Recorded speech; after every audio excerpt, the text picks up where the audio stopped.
வணக்கம். இன்றைய முக்கிய செய்திகள்.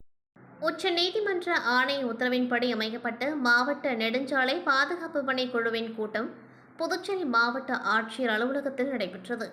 ஆட்சியர் குலோத்துங்கன் தலைமை வகித்தார். அரசு துறைகளைச் சேர்ந்த உயரதிகாரிகள் கலந்து கொண்ட கூட்டத்தில் தேசிய நெடுஞ்சாலைகளின் ஓரப்பகுதிகளில் உள்ள ஆக்கிரமிப்புகள் மற்றும் வேக நாள்கள் பழுதாகி நிற்கும் வாகனங்களை அகற்றுவதற்காக வகுக்கப்பட்டுள்ள நிலையான செயல்முறை வழிகாட்டுதலின் அடிப்படையில் மேற்கொள்ளப்பட்டு வரும் நடவடிக்கைகளை தொடர்ந்து தீவிரப்படுத்த வேண்டும். விபத்து ஏற்படும் அபாய பகுதிகளை அடையாளம் கண்டு மறுபடியும் அங்கு விபத்து ஏற்பட வண்ணம் பணிகளை மேம்படுத்த வேண்டும். சாலை பாதுகாப்பு வசதிகளை மேம்படுத்த வேண்டும். அனுமதி பெறாமல் வைக்கப்பட்டுள்ள அனைத்து பேனர்கள் மற்றும் கட் அவுட்டுகளை அகற்ற வேண்டும். தேசிய நெடுஞ்சாலையில் இயங்கும் மதுபான கடைகளை ஒழுங்குபடுத்த வேண்டும்.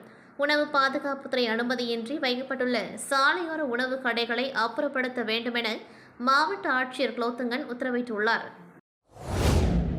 கருவடிக்குப்பம் பகுதியைச் சேர்ந்த ராஜா அதே பகுதியில் ஹோட்டல் நடத்தி வருகின்றார். அவரது மனைவி ரமணி நேற்றிரவு வீட்டில் தனியாக இருந்துள்ளார். கடை மூடிவிட்டு வீடு திரும்பிய ராஜா வீட்டின் பின்புறத்தில் வாயில் துணி திணிக்கப்பட்ட நிலையில் ரமணி இரத்த வெள்ளத்தில் உயிரிழந்து கிடந்ததைக் கண்டு அதிர்ச்சியடைந்தார். சம்பவத்தில் ரமணி அணிந்திருந்த தாலி, செயின், கம்மல் உள்ளிட்ட சுமார் 6 சவரன் நகைகள் மாயமாகியிருந்தது. தகவல் அறிந்த லாஸ்பேட்டை போலீசார் சம்பவ இடத்திற்கு விரைந்து வந்து ரமணியின் உடலை கைப்பற்றி பிரேத பரிசோதனைக்காக அரசு மருத்துவமனைக்கு அனுப்பி வைத்தனர். இது தொடர்பாக வழக்கு பதிவு செய்து கொலை மற்றும் கொள்ளை நடத்தியிருக்கலாம் என்ற கோணத்தில் போலீசார் விசாரணை நடத்தி வருகின்றனர். மேலும் கொலையாளியை பிடிக்க தீவிர விசாரணை மேற்கொண்டு வருகின்றனர். புதுச்சேரியில் நீட் தேர்வு முறைகேடுக்கு எதிர்ப்பு தெரிவித்து கல்லூரி மாணவர்கள் போராட்டம் நடத்தி வருகின்றனர். நாடு முழுவதும் இன்று மாணவர்கள் பள்ளி கல்லூரி வகுப்புகளை புறக்கணித்து போராட்டத்தில் ஈடுபட போவதாக அறிவித்தனர். புதுவையில் இந்திய மாணவர் சங்கத்தின் சார்பில் டெல்லி போராட்டத்துக்கு ஆதரவாக போராட்டம் நடைபெற்றது. லாஸ்பேட்டை நாவலர் பள்ளி முன்பு மாணவர்கள் திரண்டனர். அந்த பகுதியில் உள்ள பள்ளி கல்லூரிகளை சேர்ந்த மாணவர்கள் வகுப்புகளை புறக்கணித்து சுமார் 300க்கும் மேற்பட்டோர் போராட்டத்தில் ஈடுபட்டனர். இப்போராட்டத்தில் பறை அடித்து ஹிந்தி பாடல்களை பாடி நடத்தினர். இதுபோல டெல்லி போராட்டத்துக்கு ஆதரவாக CITU சார்பில் காமராஜர் சிலை அருகே மாநில தலைவர் சீனிவாசன் தலைமையில் போராட்டம் நடைபெற்றது. இப்போராட்டத்தில் மார்க்சிஸ்ட் கம்யூனிஸ்ட் செயலாளர் ராமச்சந்திரன், மூத்த தலைவர் முருகன் உள்ளிட்ட பலர் பங்கேற்றனர். மேலும் அண்ணா சிலை அருகே சட்ட கல்லூரி மாணவர்கள் போராட்டம் நடத்தினர். இதில் நீட் தேர்வை ரத்து செய்ய வேண்டும், மத்திய கல்வி அமைச்சர் தர்மேந்திர பிரதான் ராஜினாமா செய்ய வேண்டும், டெல்லி போராட்டத்தில் மாணவர்களை தாக்கிய போலீசார் மீது நடவடிக்கை எடுக்க வேண்டும் என வலியுறுத்தி கோஷம் எழுப்பினர்.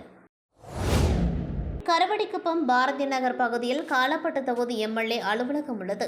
சட்டசபை தேர்தலில் திமுக சார்பில் செந்தில் என்கிற ரமேஷ் போட்டியிட்டு வெற்றி பெற்றார். இந்நிலையில் முன்னாள் MLA கல்யாணசுந்தரம் அந்த அலுவலகத்தை விளையாட்டு அலுவலகமாக பயன்படுத்தி வருவதாகவும், மேலும் தனது பொருட்கள் இருப்பதாகவும் அதனை எடுத்துக்கொள்ள கால அவகாசம் கொடுக்க வேண்டுமென பொதுப்பணித்துறை அதிகாரிகளிடம் கேட்டுக்கொண்டார். கால அவகாசம் முடிந்து அவர் பொருட்களை எடுத்துக் கொள்ளாமல் MLA அலுவலகத்தை பூட்டியே வைத்திருந்தார். இது தொடர்பாக ரமேஷ் MLA, இளநிலை பொறியாளர் லோகநாதன் ஆகியோர் லாஸ்பேட்டை இன்ஸ்பெக்டர் பாலமுருகனிடம் புகார் அளித்தனர். இதனைத் தொடர்ந்து நேற்றிரவு பொதுப்பணித்துறை அதிகாரிகள் முன்னிலையில் கல்யாணசுந்தரம் தரப்பினர் பூட்டியிருந்த பூட்டை அகற்றி செந்தில் MLAவிடம் அலுவலகம் ஒப்படைக்கப்பட்டது. புதுச்சேரியில் கஞ்சா மற்றும் போதைப் பொருட்கள் நடமாட்டத்தை கட்டுப்படுத்த போலீசார் தீவிர கண்காணிப்பு பணியில் ஈடுபட்டு வருகின்றனர். இருப்பினும் போதைப்பொருள் நடமாட்டம் தொடர்ந்து நடைபெற்று வருகின்றது. புதுச்சேரி மாநிலம் பாகூர் அடுத்த மணமேடு பகுதியில் தடை செய்யப்பட்ட போதைப்பொருள் விற்பனை செய்யப்படுவதாக போதை தடுப்பு பிரிவு போலீசாருக்கு ரகசிய தகவல் கிடைத்தது. இதையடுத்து போதை தடுப்பு பிரிவு மற்றும் கரையாம்புத்தூர் போலீசார் தீவிர கண்காணிப்பு பணியில் ஈடுபட்டனர். அப்பொழுது மணமேடு சாராயக்கடை அருகில் உள்ள பெட்டி கடையில் அதிரடியாக சோதனை மேற்கொண்டார்கள். அப்பொழுது மணமேட்டை சேர்ந்த செழியன், ரவிக்குமார் ஆகியோர் பெட்டி கடைகளில் சோதனையில் தடை செய்யப்பட்ட புகையிலை பொருட்கள் வைத்திருந்ததும், இவர்கள் வீடுகளில் கிலோ கணக்கில் போதைப் பொருட்கள் பதுக்கி வைத்திருந்ததும் தெரியவந்தது. மேலும் விசாரணைகள் இவர்களுக்கு கரையாம்புத்தூர் பகுதியைச் சேர்ந்த ஜெயக்குமார் என்பவர் சப்ளை செய்ததும் தெரியவந்தது. இதையடுத்து 3 பேரையும் போலீசார் கைது செய்து அவர்களிடமிருந்து தடை செய்யப்பட்ட புகையிலை பொருட்களான 110 கிலோ ஹான்ஸ், குலிப், விமல் பாக்கு, இதன் மதிப்பு சுமார் ரூபாய் 1 லட்சம் ஆகும். மேலும் ரொக்க பணம் ரூபாய் 11,000, 4 செல்போன்கள், 2 மோட்டார் சைக்கிள் ஆகியவற்றை போலீசார் பறிமுதல் செய்தனர். இது தொடர்பாக பாகூர் போலீசார் வழக்கு பதிவு செய்து 3 பேரையும் நீதிமன்றத்தில் ஆஜர்படுத்தி பின்னர் காலப்பட்டு மத்திய சிறையில் அடைத்தனர். புதுச்சேரியில் மாநில தகவல் ஆணையத்தை உடனடியாக அமைக்க வேண்டும் மற்றும் உள்ளாட்சி தேர்தலை விரைந்து நடத்த வேண்டும் என வலியுறுத்தி 10 ரூபாய் சட்ட இயக்கம் சார்பில் அதன் நிறுவனர் ரகுநாதன் தலைமையில் அண்ணா சிலையிலிருந்து சட்டப்பேரவை வரை கண்டன ஊர்வலமும் ஆர்ப்பாட்டமும் நடைபெற்றது.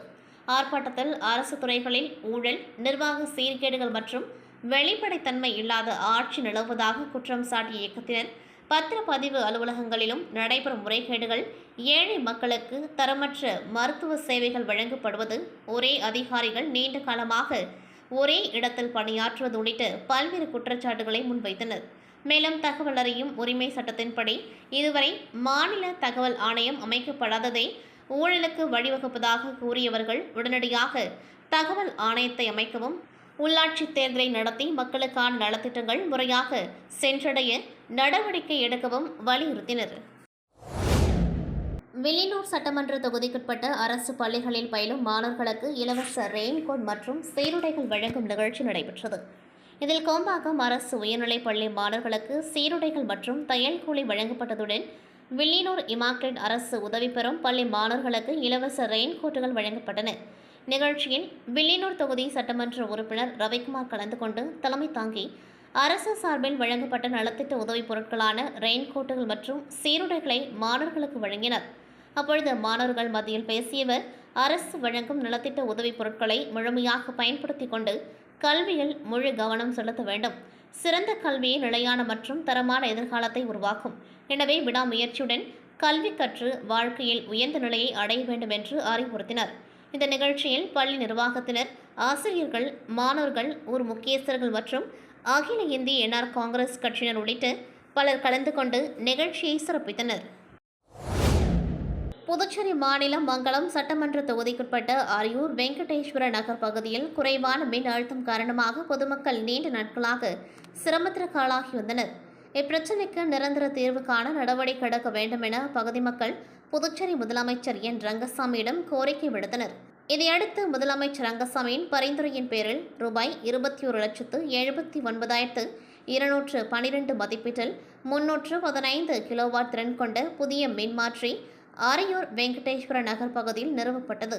புதிய மின்மாற்றியை மங்களம் சட்டமன்ற உறுப்பினர் ரவிக்குமார் தலைமை வகித்து இயக்கி வைத்து பொதுமக்களின் பயன்பாட்டிற்கு அர்ப்பணித்தார். இந்நிகழ்ச்சியில் முன்னாள் சேர்மன் பாலமுருகன், மின்துறை செயற்பொறியாளர் உமேஷ் சந்திரா, இளநிலை பொறியாளர் முகமது இஸ்மாயில், மங்களம் தொகுதி என்ஆர் காங்கிரஸ் பிரமுகர்கள், மாநில பிரதிநிதி கண்ணபுரான், முன்னாள் கவுன்சிலர் ரமேஷ் உள்ளிட்ட பலர் கலந்து கொண்டார்கள். புதுச்சேரி மாநிலம் மண்ணாடிப்பட்டு கொம்யூன் திருபுவனை சட்டமன்ற தொகுதிக்குட்பட்ட மதகடிப்பட்டு கிராமத்தில் நிலவி வரும் குடிநீர் பற்றாக்குறை போக்கும் நோக்கில் புதிய ஆழ்துளை கிணறு அமைக்கும் பணிகளுக்கான பூமி பூஜை விழா நடைபெற்றது. ஆலக்கரை வீதியில் அரசுக்கு சொந்தமான இடத்தில் பொதுப்பணித்துறை சார்பில் ரூபாய் 14,50,000 மதிப்பீட்டில் புதிய ஆழ்துளை கிணறு மற்றும் அதனை சார்ந்த பணிகள் மேற்கொள்ளப்பட உள்ளன. இதற்கான பூமி பூஜையை திருபுவனை தொகுதி சட்டமன்ற உறுப்பினர் சாய்ஜி சரவணகுமார் தலைமை தாங்கி துவக்கி வைத்தார். இதனைத் தொடர்ந்து திருபுவனை சட்டமன்ற தொகுதி முழுவதும் பொதுப்பணித்துறை மூலம் ரூபாய் 4 கோடி மதிப்பீட்டில் மேற்கொள்ளப்படவுள்ள சாலை அமைக்கும் பணிகளுக்கான பூமி பூஜையும் நடைபெற்றது. இந்த பணிகளையும் எம்எல்ஏ சாய்ஜி சரவணகுமார் துவக்கி வைத்தார். இந்நிகழ்ச்சியில் பொதுப்பணித்துறை பொது சுகாதார கோட்ட கிராம குடிநீர் திட்ட செயற்பொறியாளர் சுந்தரி, உதவி பொறியாளர் சிவானந்தம், இளநிலை பொறியாளர் கார்த்திக், மண்ணாடிப்பட்டு கொம்யூன் பஞ்சாயத்து ஆணையர் எழில்ராஜன், உதவி பொறியாளர் மல்லிகார்ஜுனன், இளநிலை பொறியாளர் பாஸ்கர் மற்றும் ஊர் பொதுமக்கள் கலந்து கொண்டு நிகழ்ச்சியை சிறப்பித்தனர்.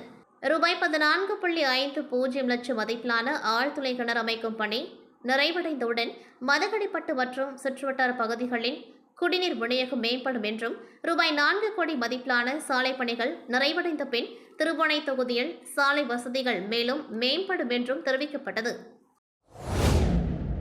கர்ம வீரர் காமராஜரின் பிறந்தநாளை முன்னிட்டு புதுச்சேரி மாநிலம் வில்லியனூர் கொம்யூனுக்குட்பட்ட சேந்தநத்தம் கிராமத்தில் அரசு பள்ளி மாணவர்களை ஊக்குவிக்கும் வகையில் பாராட்டு விழா நடைபெற்றது. அரசு பள்ளியில் 10 மற்றும் 12ஆம் வகுப்பு பொதுத் தேர்வில் முதல் 3 இடங்களை பெற்ற மாணவ மாணவிகளுக்கு விருதுகள், ஊக்க பரிசுகள் மற்றும் நோட்டு புத்தகங்கள் வழங்கப்பட்டன. இந்த நிகழ்ச்சி ஊர் பஞ்சாயத்தர் மற்றும் கிராம மக்களின் ஒத்துழைப்புடன் மக்கள் நல சமூக சேவகர் ஏழுமலை தலைமையில் நடைபெற்றது.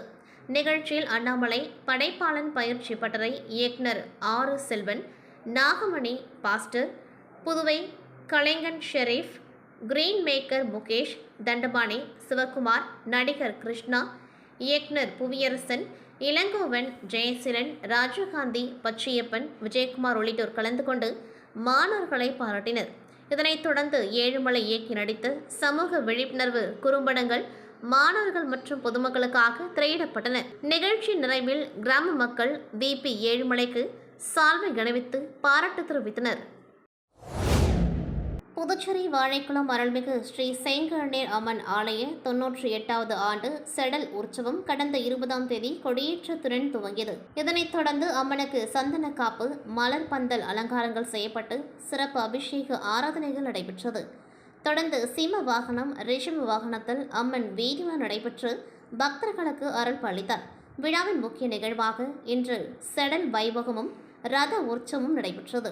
முன்னதாக வாழைக்குளம் பகுதியில் உள்ள ஏராளமான பக்தர்கள் கோவில் வாசலில் ஊரணி பொங்கல் வைத்து சுவாமிக்கு சிறப்பு அபிஷேகம் செய்து ஆராதனைகள் செய்தனர். இதனைத் தொடர்ந்து பார்சாகை வார்த்தல் நிகழ்ச்சியும் நடைபெற்றது. இதில் திரளான பக்தர்கள் கலந்து கொண்டு சுவாமி தரிசனம் செய்தனர்.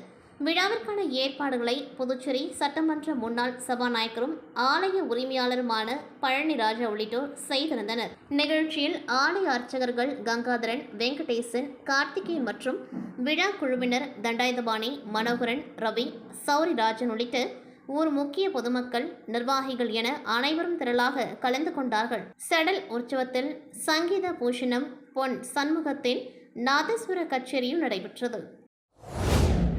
அரியங்குப்பம் கொம்யூன் ஆண்டியர்பாளையம் கிராமத்தில் எழுந்தருளி அருள் பாலித்துக் கொண்டிருக்கும் அருள்மிகு ஸ்ரீ எல்லையம்மன் ஸ்ரீ முத்து மாரியம்மன் தேவஸ்தானம் 3ஆம் ஆண்டு உற்சவம் மிக உற்சாகமாக நடைபெற்றது.